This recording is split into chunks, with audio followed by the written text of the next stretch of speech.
Chapter 7 Wrath of the Blue Dragon. When Akira woke up, she felt very groggy, as though she'd slept for over 12 hours and still felt tired. A dull aching and soreness seemed to reverberate throughout every bone in her body, and it took a tremendous effort just to sit up and open her eyes. She wished she hadn't. Akira was laying on a rocky beach at Ma'ana Point on Kauai Island, directly across from Niihau Island. The early morning sun was gone, obscured behind a dense layer of white clouds that seemed to roll across the sky as though they needed to go somewhere in a hurry. A little ways down the shoreline, 6 men and women were gathered together, all focusing their attention on the western horizon. The newcomers were wearing heavy black coats used by the island's security forces. Akira followed their gaze and saw something absolutely horrid. The island of Niihau was gone. In its place, a cyclone, wider and taller than Akira could comprehend, roared and raged across the ocean. It was like someone had taken all the destructive energies of a hurricane and compressed them all into one place. Chunks of land sailed through the air, while a steady stream of rocks stirred up the ocean until it was frothing from the chaos above. Among the 6 people on the shoreline, Zeal stood out as the only non-human. He gestured to the nightmarish scene and told the others, "As soon as she passed out, it began to grow out of control. We must seal the rift now, or we'll be next." The other 5 people nodded and pulled a series of strange devices from their coats. Akira gasped and quickly tried to stand up as she realized that these people were brandishing psionic amplifiers. Zeal pulled out one of his own. A swirling orb of purple light illuminated the empty space between the prongs of his amplifier, and then Zeal pointed it towards the maelstrom. "On my mark!" Zeal shouted as the others followed suit. 3, 2, 1, mark! The group of 6 aimed their amplifiers towards the raging storm. Each amplifier emitted such a powerful light that Akira had to shield her eyes. She couldn't see what they were doing to the maelstrom, but she could feel it. The air around her suddenly got very hot, and there was a great rushing as though a powerful wind was racing from east to west. "Almost there!" a man's voice called out above the crashing noise of wind and waves. "Just a little more! Just a little more!" The terrible vortex heaved as though it might leap out of the sea and slam into Kauai. But then, with a final rumbling sigh, the maelstrom dissipated. The winds fell silent and the sea calmed, if only for a moment. As the chaos began to subside, all of the seawater, wreckage, and debris from the island of Niihau started falling back towards the ground. Akira, Zeal, and the others suddenly found themselves caught in a heavy downpour of rain, accompanied by loud slapping sounds caused by clods of dirt and rock falling from the sky. Zeal pointed his amplifier up and raised a telekinetic shield above himself and the others. Akira put her hands over her head and ran underneath the invisible protection as well. As the group huddled together, someone finally acknowledged Akira's presence. "This is her," a man's voice said above the noise. "This is the girl who did it." Akira wrapped her arms around herself and looked down. Now that the immediate danger had passed, she was starting to remember and realized the full nature of what she'd just done. A quick glance out to sea confirmed everything. Where there should have been a neighboring island, there was now nothing but ocean. A creeping sense of dread came over Akira. She was going to be in so much trouble. She just sunk a whole island to the bottom of the sea. What was Zeal going to say? Would they kick her out of the community? Force her to live in the outside world again? Akira seemed to be filling up with fear and anxiety, at least until one of the security guys put his hand on Akira's shoulder and said, "I'm impressed, girl. Hats off to you." Another man said, "I like your spark, kid. You got talent." One by one, all of the security guys complimented Akira on her gift. Confused, she looked at Zeal, who smiled and said, "I know what you're thinking, Akira. You're not going to get in trouble for sinking that island. But... Akira started to protest, but Zeal cut her off. We wanted to know what your unique power was, and now we know. Young girl, you have the potential to destroy all that lays before you, and you have every right to be scared of that power, as I feel you are now.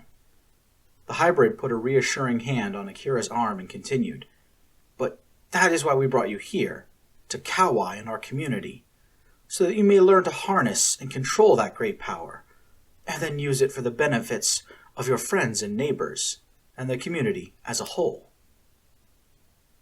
As the rain of water and debris finally came to a stop, a rainbow appeared in the western skies, opposite the morning sun. But how can I do any of that? She asked. Much later, Rafi heard a knocking sound on his door. The sun had just gone down, and he still hadn't heard anything about Akira or Zeal following the abrupt destruction of Niihau Island. Like the other inhabitants of Kauai, Rafi had been told that he needed to go home and wait for tomorrow morning. So he was quite surprised that anyone would break curfew to visit his little bungalow. Opening the door, Rafi was stunned for a moment by the sight of the person on his doorstep. It was Akira, but she looked very different from when Rafi had seen her last. She was now wearing the uniform of the island's security team. A glittering silver badge adorned her chest, and 2 weapons hung from her belt, a stun baton and a psionic amplifier. Akira was full of smiles and joy as she told Rafi the story of her adventure with Zeal and its aftermath. I'm officially part of the security team now, Akira explained. I've got a badge and everything. They said my powers were perfect for keeping all of us safe. Isn't this great? Rafi pulled Akira into his house and embraced her in a warm and loving hug. I'm so happy for you, Rafi declared. Congratulations. You've really come into your own destiny, Akira. Akira couldn't help but return the affection. I never would have got away from Kansas without you, Rafi. I owe you everything, she told him. I'm glad I found you there, he said. You've brightened my life. The two stopped talking. Both teens had the gift. They could read one another's minds as though they were skimming the pages of a book. At a single glance, a flicker of eye movement, they understood how each felt for the other. Akira felt a wave of emotions crashing over her soul, and not all of them were her own. There was no need to say the words aloud. The young lovers understood one another perfectly, and as the night went on, no further words were spoken, even though the two did not fall asleep until well past midnight. The next morning, Akira reported for duty looking disheveled, her clothes and hair rumpled up and unkempt, but she was full of energy and ready to do her duty for the community.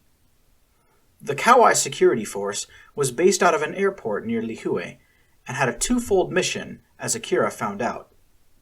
Protecting this island is only half of our work, said the commandant, a big man named Wolf. There are some materials and consumable resources our people need to survive that don't occur naturally here. It's our job to acquire those things as necessary. How? Akira asked. In reply, one of the security agents guided Akira to a nearby locker where a suit of power armor was waiting for her. The people of the outside world don't understand the perfect world we've built, Wolf explained. They are afraid of us, so they push us away, sometimes with force. A few have even tried to destroy our community. So now we take special actions to both defend ourselves and keep our would-be enemies as weak as possible. Don the armor and follow us. Akira did as she was told. The power armor was heavy, but once it was on, Akira felt the internal motors, hydraulics, and pneumatics go to work immediately. The suit not only protected Akira from the elements and weapons, but it gave her increased strength and endurance. It was technology straight out of the Second Hyperspace War. Next, she donned a helmet that completely sealed her suit, giving Akira a constant supply of cool, sweet air. The air of the outside world isn't treated like it is here, Wolf said. To keep our heads clear, we always take some of Kauai's air with us. Now, this may be a live mission for us, but for you it's training. Stay close to me and observe very closely. Akira's first mission was unremarkable, but that was by design. Late that night, after the sun went down, she boarded a transport helicopter with 11 other security force members, including Wolf. The helicopter took off and flew out into the Pacific Ocean for a couple of hours before crossing paths with a large cargo ship. The vessel was moving through the sea at a constant pace, its lights the only illumination in the endless ocean besides the moon and stars. Because it was dark out, the crew of the ship didn't realize a helicopter was approaching until it was far too late. Rappelling ropes fell from the sides of the chopper, and Akira followed her compatriots down to the deck of the ship. At Wolf's command, psionic amplifiers were drawn, and the team got to work. Akira was quite grateful she was only expected to watch and learn, because she was left dumbfounded by the way the ship's crew was incapacitated. Not a single person was harmed, let alone killed. Wolf's team had landed near the ship's bridge, and in mere seconds, the captain and 9 of his subordinates were placed under mind control. Those who remained weren't mentally strong enough to resist the next wave of telepathic attacks. Wolf put any non-essential crew member into a deep, dreamless sleep, while the other members of the team quickly fanned out across the ship, incapacitating anyone they found. After just 10 minutes, the cargo ship was under the control of Wolf's team, and not a single drop of blood was spilled. The entire crew was subdued beneath an overpowering telepathic field, too impaired to do anything else but stand at their posts and carry out whatever tasks the hijackers demanded of them. It was as though Wolf had transformed everyone aboard the vessel into mindless, obedient zombies. The action was over in a matter of minutes, and all 12 members of the security team settled in for the long trip back to Kauai with their stolen ship. Akira stayed with Wolf on the bridge, watching as he manipulated the crew into turning the ship towards Kauai Island. "I don't understand," Akira said. "Why not just kill these people? You said they might be dangerous to the island, or they might be our enemies, right? Once they stop being a threat, there's no point in hurting them anymore," Wolf explained. "Besides, they can be brought around. Each person here will go through the same experience as you, Akira. They will breathe the sweet air and experience the perfection of our island. Eventually, they'll find a way to contribute to the community and become a part of it. Everybody can be made to understand perfection, and once they do, they'll want to join our utopia, and we will take them in." The trip back to Kauai was much longer than the flight to the ship. To pass the time, Wolf, Akira, and the rest of the team took inventory of the cargo in the hold. It was a mixed array of food, construction materials, and household appliances. Wolf declared that it wasn't the best haul of the day, but that scrapping the ship for parts would yield additional rewards as well. The stolen vessel was docked in Nawiliwili Harbor, just south of Wailua and Lihue, and the security force's job was pretty much done. Wolf dismissed the group and told everyone to report back to the airport the following morning. Akira had just barely disembarked when Rafi swept her off her feet. It was a very happy reunion on the shore. While cargo was being unloaded and the crew passed off into the care of Sally Ann, Rafi and Akira got to spend a little time alone in the nearby Kalapaki beach. They kissed and took in the morning sun together. Rafi complimented Akira's power armor and said it looked good on her, and she lost herself in a fit of giggling. In that moment, Akira realized just how happy she was. Since coming to Kauai, she had found her own gift and started learning to harness and control it. She had a cool new job that suited her powers, and she had a boyfriend who adored her and celebrated her accomplishments. Akira knew that right now was the happiest, most joyful, and satisfying moment of her entire life. Could things get any better than they were right now? Maybe she would get married to Rafi. Akira Bakir sounded like a nice name. Perhaps she would someday become the commandant of the security forces. Why not? Zeal and Wolf had acknowledged her potential. Or perhaps she could join Rafi on his own missions, finding gifted people and bringing them back to the safety of Kauai. No matter how her life ended up going from here, Akira knew that she would never want to leave the beautiful, perfect world that was that of Kauai Island and the people who lived there. Akira was pulled out of her wistful daydream when Rafi looked up into the morning sky and said, "Hey, what's that sound?" He pointed up. In the middle of the blue sky, 2 black dots were flying side by side, accompanied by a high-pitched whistling sound that grew louder and louder with each passing second, louder and louder, until all of a sudden, there was silence. It lasted only for a moment. A terribly loud crack rent the air, followed by a huge rushing noise and a furious hot wind. Leaves were blown from trees and sand flew up into the air.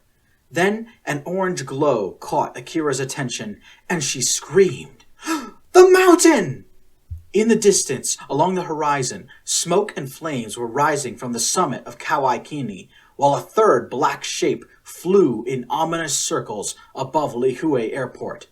White streaks of light launched from the shape and raced to the ground, where there were even more blasts, fires, and smoke.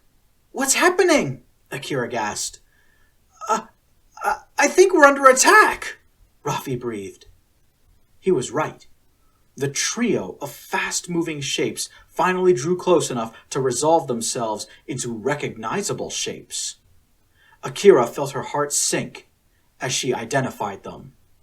A squadron of Battlemaster-class gunships were circling lower and lower, firing their weapons into the island as they went.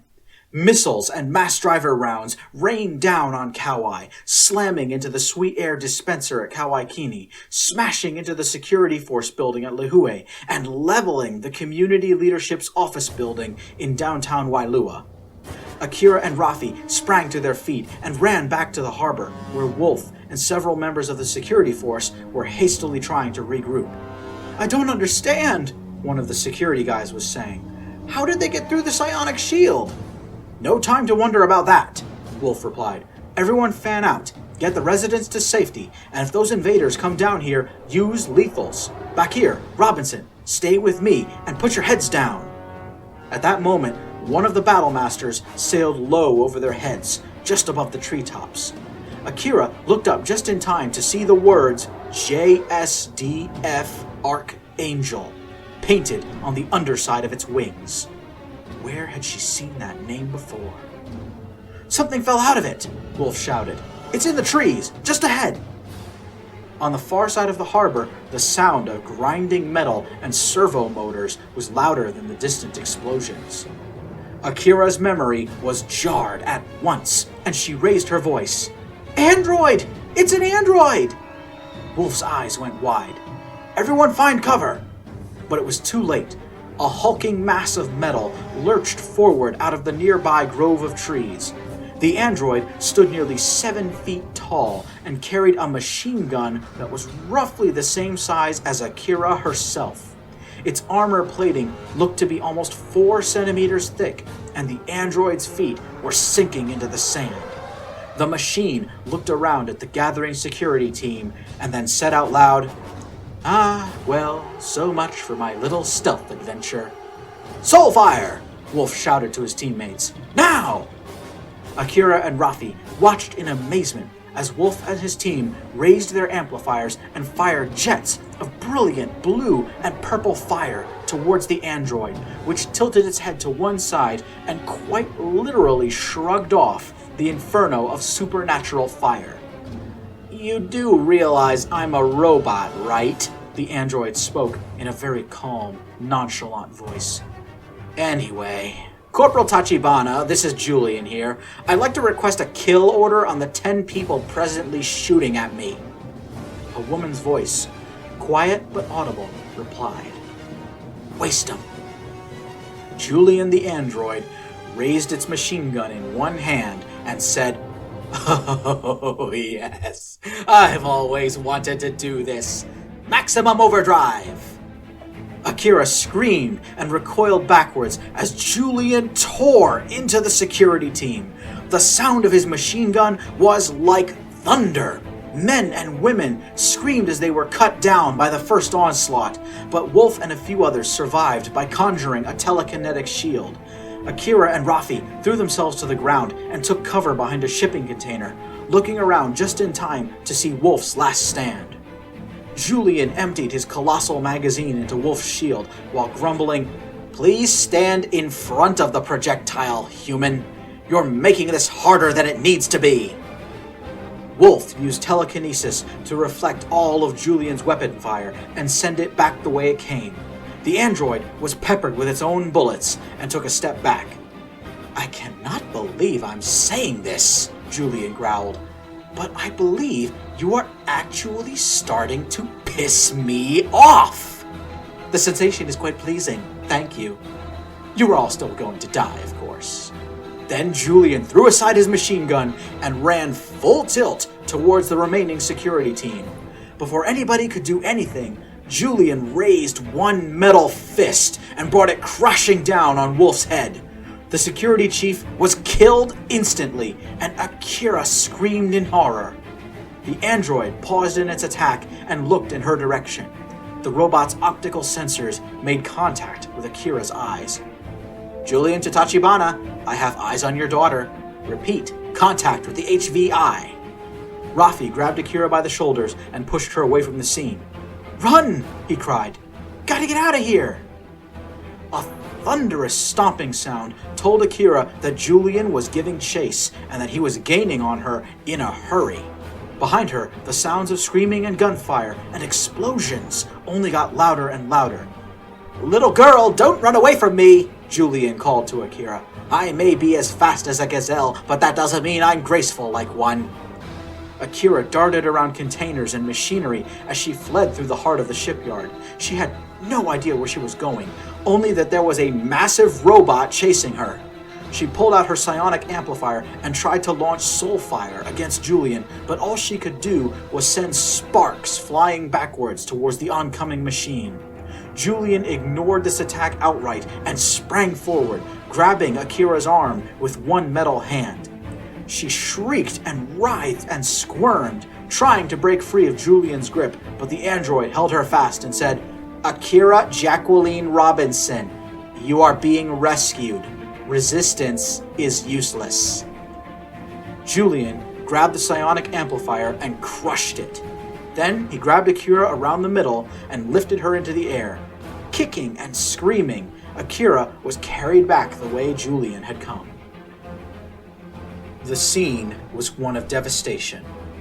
The harbor was wrecked, and the stolen cargo ship on fire. Burned out and smoldering vehicles littered the road to Kauai. Bodies and blood were all over the place. And as Julian dragged Akira onto the scene, several people shouted her name at once. The heavily armed intruders glared at Rafi and Sally Ann. The two people who meant so much to Akira were kneeling on the pavement, their wrists tied behind their backs.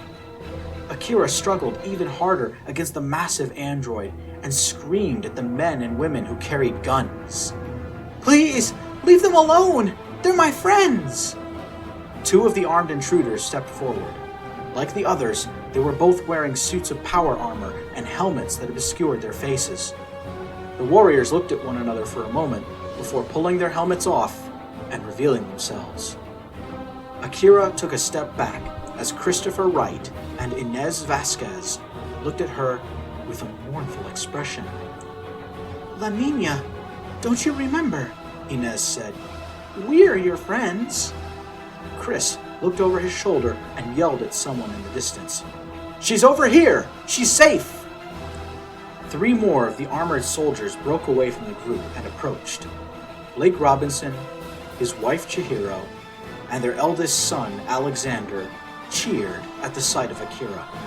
Chihiro dropped her rifle on the ground and wrapped her arms around Akira in a motherly embrace. Julian finally relinquished Akira into the hold of her parents.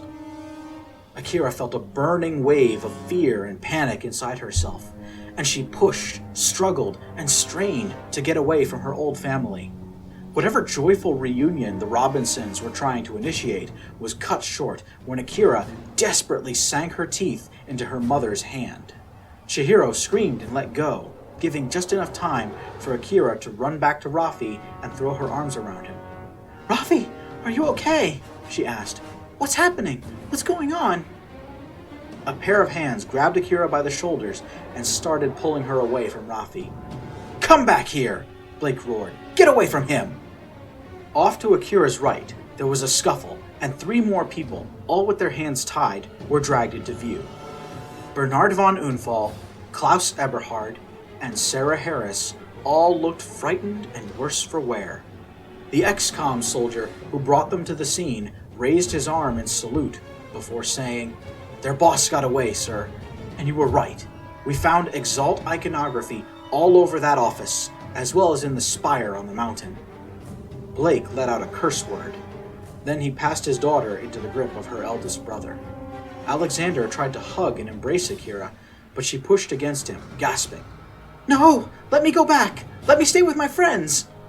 "Those aren't your friends! They kidnapped you!" Alex burst out. The Robinson family looked at Julian. The android shook its head and spoke to the group. "Stockholm Syndrome, a common psychological paradox that can sometimes affect the victims of kidnapping or sustained abuse." These final words had a profound impact on Akira's parents. Akira herself began struggling and fighting against her brother even harder now. Akira tried to say that she did not have Stockholm Syndrome, but her family were now ignoring her.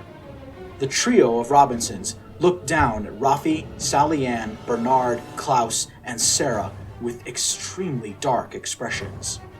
Finally, Klaus Eberhard dared to speak.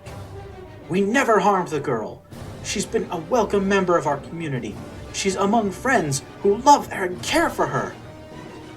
Blake Robinson looked from Akira to Klaus and back again. Akira flashed a smile at Klaus and whispered, "Thank you." Blake saw this, and the expression on his face became grotesque, as though he had seen something absolutely horrible. Then, in a series of swift movements, Blake unholstered a Gauss pistol and shot Klaus in the head. Blood and bone sprayed through the air while Akira screamed until her throat hurt.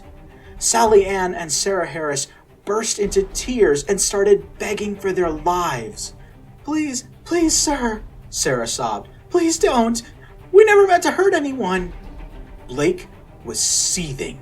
His fury was so great that his hands shook as he pointed the pistol between Sarah's eyes. The young woman recoiled and shrieked, "Please, no! I don't want to die!" 2 more gunshots, and Sarah keeled over backwards. This time, Akira didn't just break free of her family. She managed to turn herself around and punched Alexander in the face. She hit him so hard that one of his teeth fell to the ground, and then Akira ran back to her bloody and battered friends. She threw both arms around Rafi, who was shaking, and held him tightly. "Stop!" Akira screamed. "Please don't!" Blake, Chihiro, Alexander, Inez, and Chris were all staring at Akira as though they had never seen her properly before. "Get away from him!" Alexander spat through a mouthful of blood. "No!" Akira cried. "Please, I love him!" Rafi leaned into Akira and gently kissed her lips.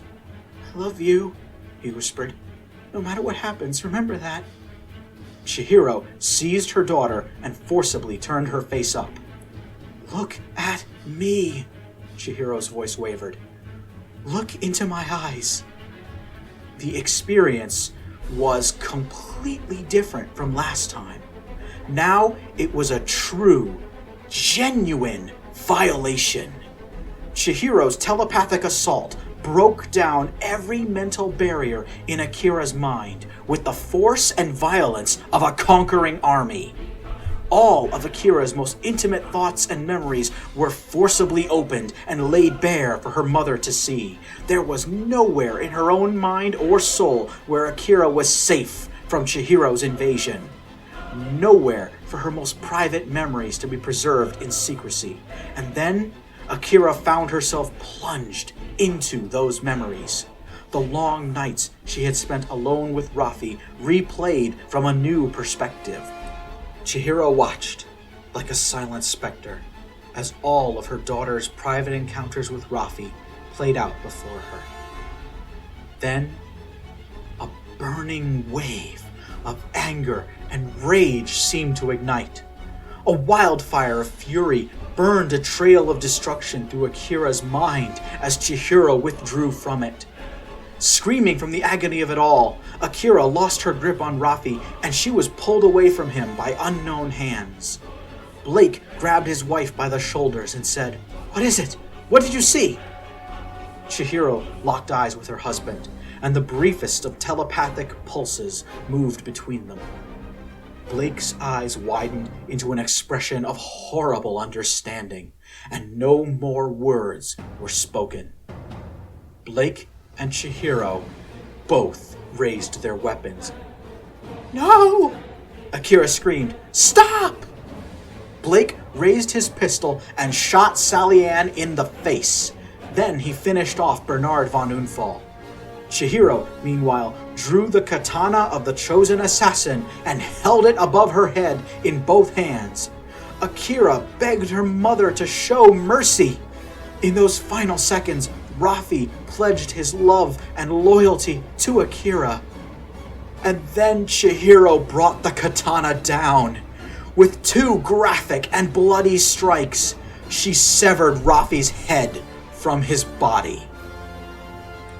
Akira screamed until she couldn't scream anymore, and then she fought against everyone around her.